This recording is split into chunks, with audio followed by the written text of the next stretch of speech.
নমস্কাৰ একাদশ শ্ৰেণীৰ সকলো ছাত্ৰ-ছাত্ৰীলৈ মৰম আৰু শুভেচ্ছা জনাই আজিৰ ভিডিঅ' আৰম্ভ কৰিছো। আজি মই তোমালোকলৈ আগবঢ়াবলৈ লৈছো কেইটামান ভাৱ সম্প্ৰসাৰণ। তাৰে প্ৰথমটো হৈছে মৰিবৰ সময়ত মকৰধ্বজ খোৱা। মই এতিয়া ব্যাখ্যাটো আগবঢ়াইছো। মকৰধ্বজ হৈছে এবিধ আয়ুৰ্বেদিক ঔষধ। যিকোনো বেমাৰৰ আৰম্ভণিতে যদি ঔষধ বা মকৰধ্বজ খোৱা হয় তেতিয়া সেই বেমাৰৰ পৰা পৰিত্ৰাণ পাব পাৰি। আৰম্ভণিতে ঔষধ নাখালে বেমাৰ বাঢ়ি যায় আৰু অৱশেষত বেমাৰীৰ অৱস্থা শোচনীয় হৈ পৰে।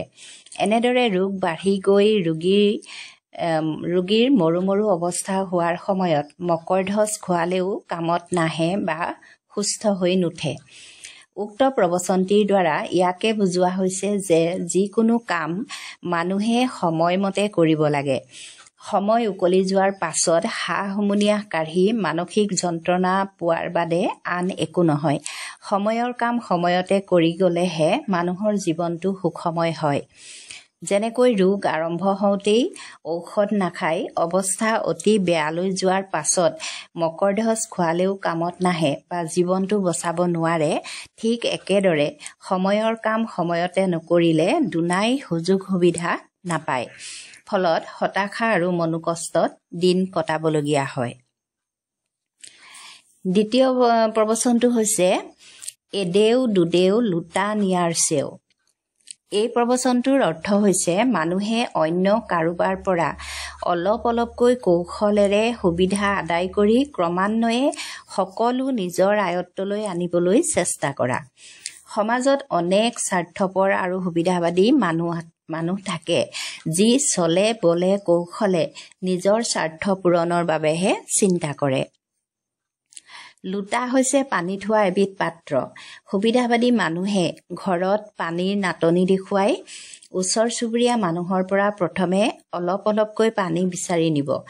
এনেদৰে নি শেষত চেক বুজি বা চল পালে লোটাটোকে লৈ যোৱাৰ চেষ্টা কৰিব। এই কথাই ইয়াকে প্ৰতিপন্ন কৰে যে স্বাৰ্থপৰ আৰু সুবিধাবাদী মানুহে চল পালে আনক ঠগি সৰ্বশ্ৰান্ত কৰিবলৈ কুণ্ঠাবোধ নকৰে। এনে মানুহে বাহিৰে খুব ভাল স্বভাৱৰ বা গুণী জ্ঞানীৰ দৰে অভিনয় কৰে আৰু ভিতৰি কেনেকৈ কাৰ পৰা কি ল'ব পাৰি বা সুবিধা আদায় কৰিব পাৰি তাৰ চিন্তাত থাকে। কথা আৰু কৰ্মৰ সংগতি নথকা এনেবোৰ মানুহৰ পৰা সাৱধান হোৱা উচিত। তৃতীয় প্ৰবচনটো হৈছে উপকাৰীক অজগৰে খায়। অজগৰ এবিধ প্ৰকাণ্ড সাপ। ই শক্তিশালী সাপ। ই কেৱল মানুহৰে নহয় অন্যান্য জীৱ-জন্তুৰো শত্ৰু। বিপদত পৰা দেখি ইয়াক যদি কোনোবাই ৰক্ষাও কৰে বা খাবলৈও দিয়ে তথাপি সি সেই উপকাৰৰ মূল্য বুজি নাপায় আৰু চলত পালে দংশন নকৰাকৈ নাথাকে। ঠিক একেদৰে দুষ্ট প্ৰকৃতিৰ বা কুস্বভাৱৰ লোকক বিপদত পৰা দেখি যদি কোনোবাই সহায় কৰে বা কিবা উপকাৰ কৰে সেই উপকাৰৰ মূল্য আৰু প্ৰতিদান নিদিয়ে। নিজৰ স্বভাৱৰ দুখৰ বাবে তেনেলোকে আনৰ পৰা পোৱা উপকাৰৰ কথা নাভাবি অপকাৰ কৰাৰহে চেলু বিচাৰি ফুৰে আৰু সুবিধা পালে অপকাৰ বা অনিষ্ট কৰিবলৈ অলপো কুণ্ঠাবোধ নকৰে। উপকাৰ কৰি থোৱা মানুহক উপকাৰ কৰাৰ পৰিৱৰ্তে অপকাৰ কৰা অকৃতজ্ঞ মানুহক সমাজত কোনেও ভাল নাপায় আৰু বিশ্বাসত নলয়। গতিকে যি মানুহে বিপদত সহায় কৰে বা উপকাৰ কৰে তেনেলোকক কেতিয়াও অপকাৰ কৰিব নালাগে বা অহিত চিন্তা কৰিব নালাগে। পিছৰ প্ৰবচনটো হৈছে একতাই পৰম বল। মানুহৰ জীৱনত কেতিয়াবা এনে কিছুমান সমস্যা আহে বা কাম ওলায় যিবোৰ এজন মানুহে অকলে কৰাটো সম্ভৱ নহয়। মানুহে অকলে বলে নোৱাৰা বা কৰিব নোৱাৰা কাম কেইবাজনো লগ লাগি কৰিলে সহজ হৈ পৰে। অকলে দাঙিব নোৱাৰা গধুৰ বোজা একেলগে কেইবাজনো মিলি কৰিলে অনায়াসে দাঙিব পাৰি। ঠিক একেদৰে সমাজৰ লোকসকলৰ মাজত একতাৰ ভাৱ থাকিলে বা মিলাপ্ৰীতি থাকিলে যিকোনো জটিল সমস্যা সুকলমে সমাধা কৰিব পাৰি। সমাজৰ উন্নয়নমূলক যিকোনো কামত সকলো লোকৰে সহমত আৰু সহায় সহযোগিতা থাকিলেহে ফলপ্ৰসূ হয়।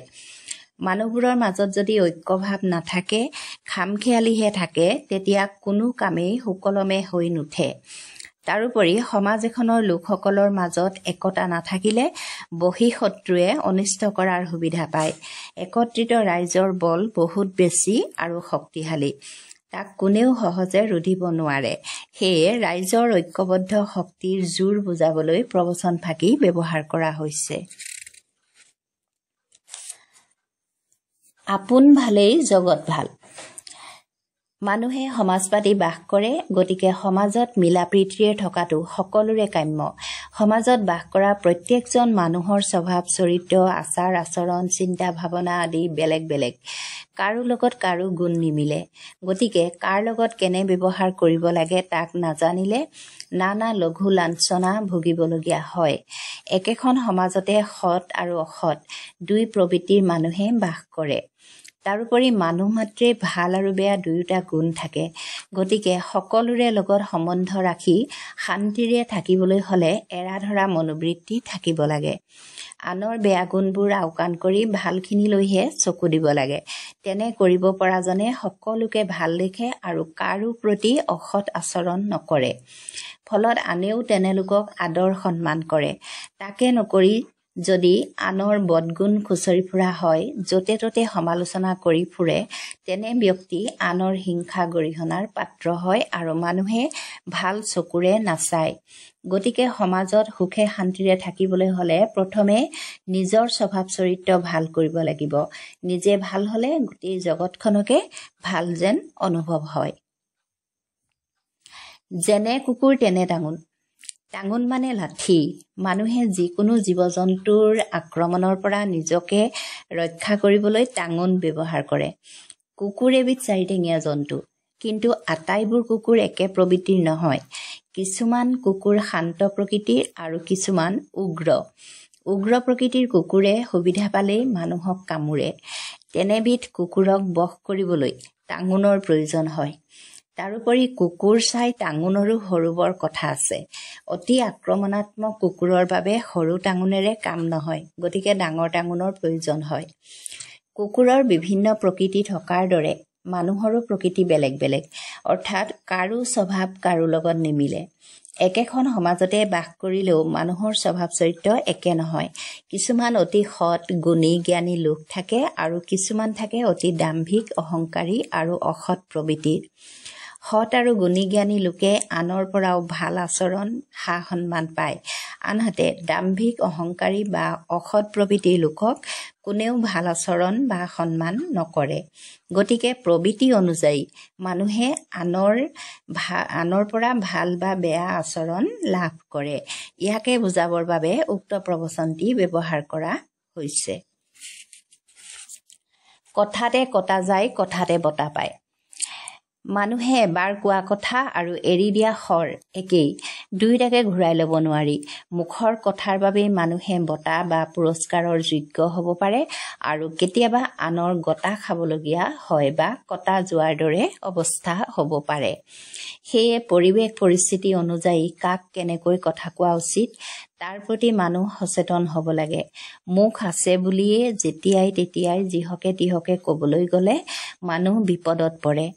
কথা সুন্দৰকৈ আৰু পৰিৱেশ পৰিস্থিতিৰ লগত খাপ খুৱাই ক'ব জানিলে সকলোৱে ভাল পায় আৰু প্ৰশংসা কৰে। সেয়ে হৈছে কথাৰ বা মুখৰ বঁটা। কিন্তু কথা ক'ব নাজানি লাগবান নোহোৱা অনৰ্থক কথা ক'লে মানুহ বিৰক্ত হয় আৰু খং উঠে। ফলত তেনে কথা কোৱাজনৰ শত্ৰু বাঢ়ে আৰু বিপদো আহে, যি কটা যোৱাৰ তুল্য। সেয়ে নিজৰ মুখখন সকলো সময়তে নিয়ন্ত্ৰণত ৰাখি প্ৰয়োজনীয় কথাহে মিঠা মাতেৰে কোৱা উচিত। এই প্ৰবচনটো কথাতে কটা যায়, কথাতে বঁটা পায়। এইটো এনেকৈও আহে, মুখতে বঁটা পায়, মুখতে গতা খায়। একেটাই কথা, মানে ব্যাখ্যাখিনি একেখিনিয়ে। শেষৰটো হৈছে অতি ভক্তি চোৰৰ লক্ষণ। এই পৃথিৱীত ভিন্ন প্ৰবৃত্তিৰ মানুহ আছে। ঘপককৈ মানুহ চিনা বৰ টান। পেটে মুখে একে মানুহৰ সংখ্যা বৰ তাকৰ। সাধাৰণতে কোনোবাই ভক্তিভাৱ দেখুৱালে মানুহৰ অন্তৰ গলি যায়। ভক্তিত ভগৱানো তুষ্ট হয় বুলি কোৱা হয়। মানুহৰ সেই দুৰ্বলতাৰ সুযোগ লৈ এচাম দুষ্ট প্ৰকৃতিৰ লোকে নিজৰ কু অভিসন্ধি ঢাকি ৰাখিবৰ বাবে অতি ভক্তি কৰি দেখুৱায়।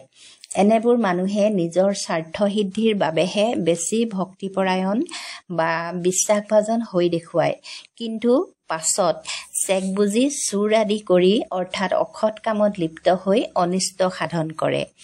গতিকে যি লোকে অতিমাত্ৰা ভক্তিপৰায়ণ হৈ দেখুৱায় তেনে লোক অনিষ্টকাৰী বুলি বুজি পাব লাগে, কিয়নো সৎ মানুহে কোনো কথাতে সীমা চেৰাই নাযায় আৰু অস্বাভাৱিক ভক্তি নেদেখুৱায়। ছাত্ৰ ছাত্ৰীসকল, আজি তোমালোকলৈ আগবঢ়োৱা ভাৱ সম্প্ৰসাৰণ কেইটা আছিলে ইমানেই। তোমালোকৰ যদি ভিডিঅ'টো ভাল লাগে এটা লাইক, শ্বেয়াৰ আৰু কমেণ্ট কৰিবা। আৰু আজিৰ ভিডিঅ'টো মই ইমানতে সামৰিছোঁ। চাই থাকিবা আছামিজ পাঠশালা। ধন্যবাদ।